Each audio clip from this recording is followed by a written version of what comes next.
김건희 씨를 둘러싼 각종 의혹을 수사하는 민중기 특별검사팀이 수사기간을 30일 연장하기로 했습니다. 특검은 김승희 전 대통령실 비서관의 자녀 학교폭력 무마 의혹에도 본격 수사에 착수했습니다. 취재기자 역시 연결합니다. 임예진 기자.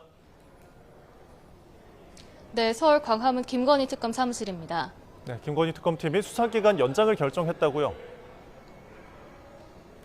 네, 그렇습니다. 민중기 특별검사팀은 오늘 정례 브리핑에서 수사 중인 사건이 완료되지 않았다며 내일 특검법에 따라 30일 동안 수사기간을 연장할 예정이라고 밝혔습니다.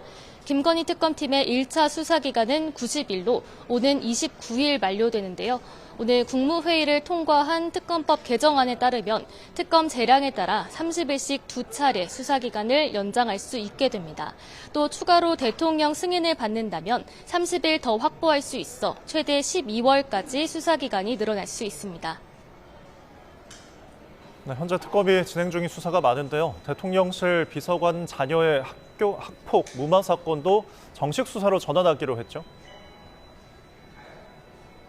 네, 특검은 김승희 전 대통령실 의전 비서관의 자녀 학폭 폭력을 무마하는데 김건희 씨가 관여했다는 의혹에 대해 입건 전 조사를 진행해 왔는데요. 오늘 정례 브리핑에서 이번 주 학교폭력 대책심의위원회 간사를 참고인으로 불러 조사하기로 했다며 정식 수사로 전환한다고 밝혔습니다. 지난 2023년 7월 초등학생이던 김 전 비서관의 딸은 같은 학교 학생을 때려 전치 9주의 상해를 입혔지만 처벌은 강제 전학이 아닌 학급 교체에 그쳤습니다. 이에 김 전 비서관과 친분이 있는 김건희 씨가 영향력을 행사한 게 아니냐는 의혹이 불거졌는데요. 최근 특검은 경기도 성남교육지원청을 비롯한 관련 기관에서 학폭위 녹취록 등 자료를 제출받아 조사한 끝에 본격 수사에 착수하기로 결정했습니다. 김상민 전 검사의 조사 지금도 계속되고 있습니까? 네, 그렇습니다. 김상민 전 부장검사 오늘 오전 10시쯤 구속 뒤 처음으로 특검에 출석해 조사를 받고 있습니다. 특검은 김 전 검사를 상대로 김건희 씨에게 총선 공천과 국가정보원 법률특보 자리를 목적으로 그림을 준 것인지 등을 파악하고 있는데요. 특검은 앞서 김 전 검사를 청탁금지법 위반 혐의로 구속했지만 전체 사안을 봤을 땐 뇌물 혐의가 짙다며 수사 진행에 따라 뇌물죄로 적용 법리를 바꿀 수 있다는 입장입니다.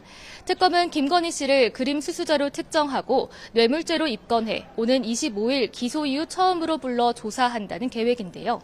김 씨를 뇌물죄로 입건했단 건 공직자인 윤 전 대통령과의 공범 관계를 전제로 하는 거라고 설명했습니다. 네, 끝으로 권성동 의원에 대한 조사는 오늘 불발이 됐다고요? 네, 특검은 오후 2시 국민의힘 권성동 의원을 불러 조사할 예정이었지만 권 의원이 불출석 사유서를 제출하면서 조사는 이뤄지지 않았습니다. 권 의원은 지난 2022년 1월 대선을 앞두고 통일교 측으로부터 교단 현안 청탁과 함께 불법 정치자금 1억 원을 수수한 혐의를 받고 있는데요. 특검은 권 의원 측이 이미 2차례 특검에 출석해 충분히 진술했다며 더 이상의 조사는 불필요하다는 입장을 전해왔다고 말했습니다. 특검은 앞서 권 의원에 대한 구속영장을 청구하면서 드러난 수수 의혹 외에도 다른 금품 수수 의혹에 대한 수사가 필요하다고 강조했었는데요. 조사가 불발된 이후 권 의원에 대한 추가 소환 날짜를 통보하지는 않은 것으로 파악됐습니다. 지금까지 서울 광화문 김건희 특검 사무실 앞에서 YTN 임혜진입니다.